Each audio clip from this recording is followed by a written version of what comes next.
Bakunze ba Dawa TV Burundi ntivyoroshe. Uyo n'umushehe ariko kubatizwa na pasitori. Reka muze kuraba muraba amateka y'igikorane cyateguwe n'aba pastori ari kumwe n'abazungu. Hama uyu mushehe bakamujana bakamugura bakamubatiza. Murabe ivyakurikiye n'iherezo ryavyo. Tubasaba gukurikirana Dawa TV Burundi mugire subscribe. Musangiza abandi babona aya makuru ingene isi ahigeze mu bijanye n'ijambo ry'Imana raba namwe. Ubungira nige kuramutsa mu izina rya Yesu.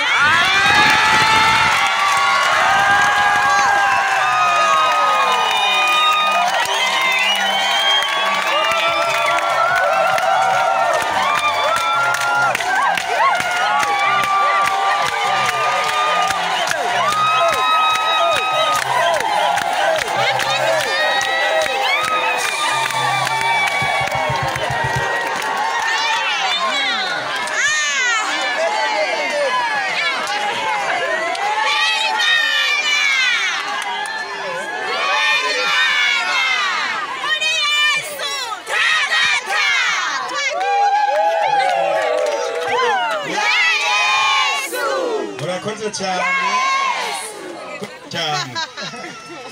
Jewe rero ndumushehe ndongoye ikibanda swara cyo mu Gatare muri Gashikano. Ndabaramukize mu izina rya Yesu.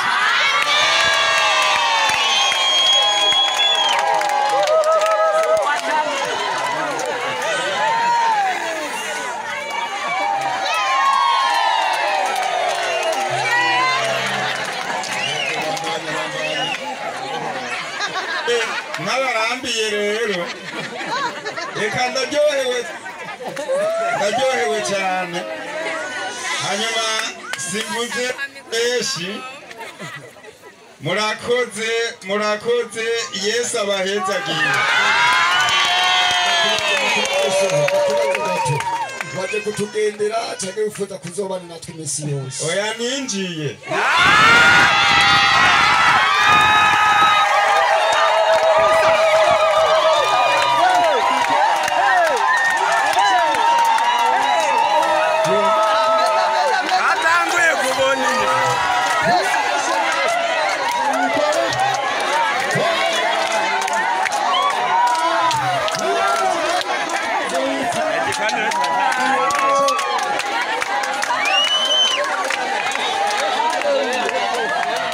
Amen.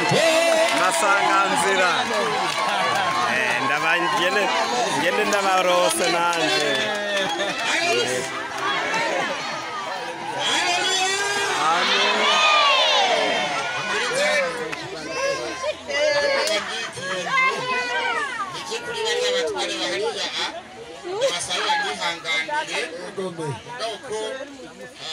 Vyase kwa binyegeza Ego tumuhabivuge. Ego Haleluya. Amen.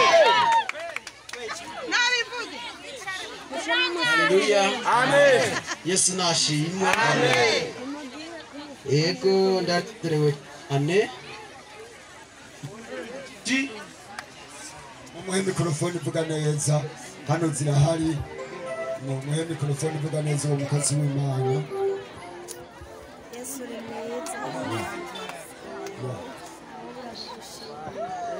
Mbonye benshi bariko baranezerwa. Yesu nashimwe cyane. Bamwe baragerageza mu gitera amashugwe. Ariko jewe ikintu cyanje ku mutima si cyo gutera amashugwe. Naje nzanye costume zibiri.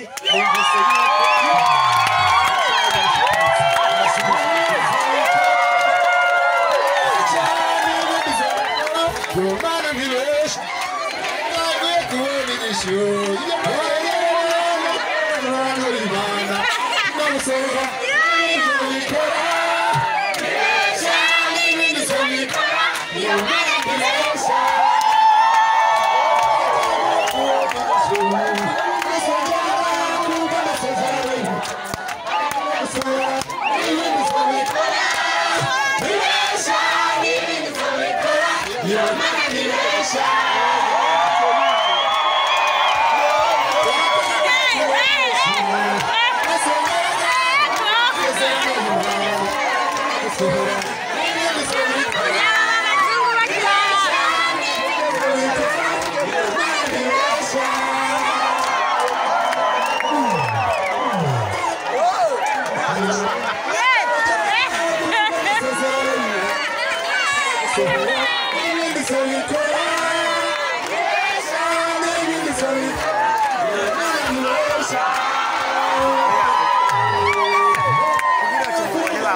Ndababwire iyo nahora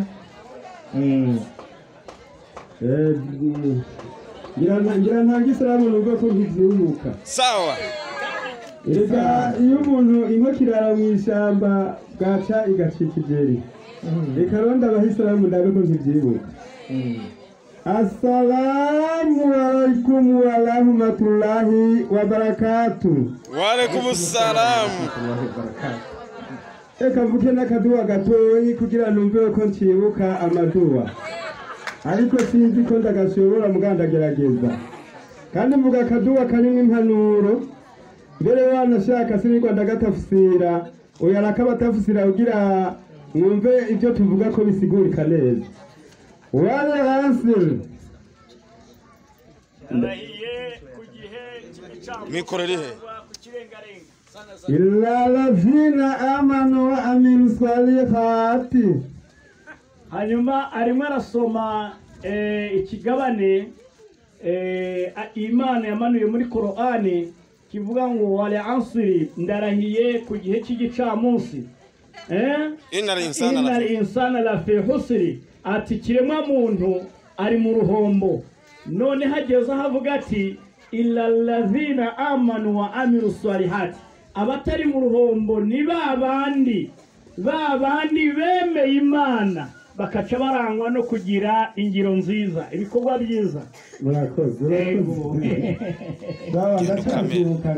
noneho aho nyine wanashaka Imana yabandanije ivuga yavuga ati watawasobiri haq, bakaba mu bantu bahanurana ukuri watawasobiri sabir, hanyuma bagahanurana no kwihangana.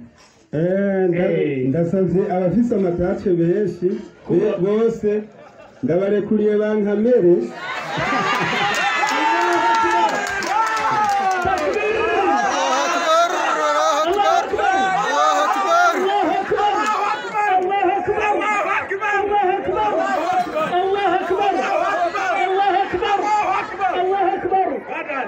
rero narashowe shobwa bwa mpene muganga nari nzi ko ngiye kugurwa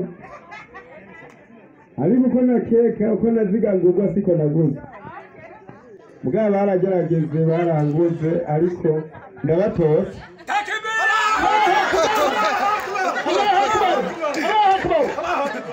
je narashoboye kurenga imitumba ingana nk'imitumba ijana. Dufate ubwa mbere narashoboye gushika ahantu bita kuri Ntega, ari uko uwarishoye twazimiye duca turara muri Ntega, turara zimugica kugira tuvyuke tugenda aho ngiye kugurirwa. Ni kuvuga dushitse aho hantu rero nasanze abazungu bose bantegereye bangana na 5. Abazungu bo muri Amerika. Allahu akbar, Allahu akbar. Aba bazungu rero jewe naciye ngenda nicaranye n'abazungu tugiye aho bateguriye igikorane ngira abafise amatace mwarumvise mwabijya birori nari mwondagira. Je sinavuze nabi cyane kuko sinavuga ibyo ntazi ariko bikejewe n'abindabizi. Mugana navuze amajambo meza cyane kumva zuko atakintu nagiye menga ndaziza idini. Abayisilamu nagiye mvuga ati umuryango wanje wose ndabasize inyuma. Jewe rero nkabashimye yuko ndazi yuko umuntu agiye mu yindi dini atozwa ishahada ushasha. Ndashimye ko mu mishahada amajambo gusa nawe. Allahu akbar, Allahu akbar. Siriza ukuboko, duza ukuboko, duza ukuboko.